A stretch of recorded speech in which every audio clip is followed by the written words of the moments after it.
जिनको खुद पे डाउट रहता होगा कि नहीं सर मैं नहीं कर पाऊँगा या नहीं हो पाएगा, और कई बार आपको भी उनके मार्क्स देख के या किसी भी तरह से, तो ऐसे बच्चों को आप क्या कहते हैं सर? मतलब देखिए सर, हम आपको एक बात बताते हैं, आप पूरे हिंदुस्तान में कोई ऐसा बच्चा लाइए जिसको कहिए कि हम तुमको एक मूवी दिखाने ले जा रहे हैं, वो कभी नहीं कहेगा कि हमको ये मूवी समझ में नहीं आई। उसको वो मूवी समझ में आ जाएगी। जानते हैं क्यों? कि उस 3 घंटे की मूवी के लिए उस फिल्म का डायरेक्टर पिछले 1 साल से मेहनत कर रहा था। तो वैसे ही टीचर को अपना 1 घंटा क्लास करने के लिए आप देखिए कि वो घर पे कितना मेहनत करके आया। टीचर को कोई मेहनत नहीं करेंगे तो लड़के को बोझ समझ में आने लगेगा।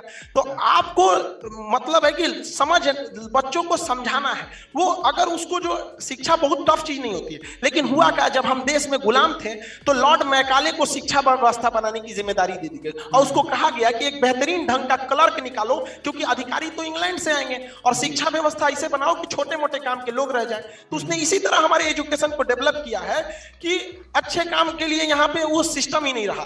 तो और उसमें भी देखिएगा लॉर्ड मैकाले की शिक्षा व्यवस्था को बहुत ज्यादा सुधारा भी नहीं गया। वो तो पिछले साल नई शिक्षा नीति आई जिसमें काफी सारे सुधार हुए थे। तो हम उस गुलामी वाले शिक्षा व्यवस्था से पढ़कर सोचेंगे सिंहासन पे बैठ जाएं, तो पुरानी आदतों से नई मंजिल तो कभी मिलती ही नहीं है। तो इस शिक्षा में बदलाव लाना है, न कि हमें बदला लेना है, हमें बदलाव लाना है।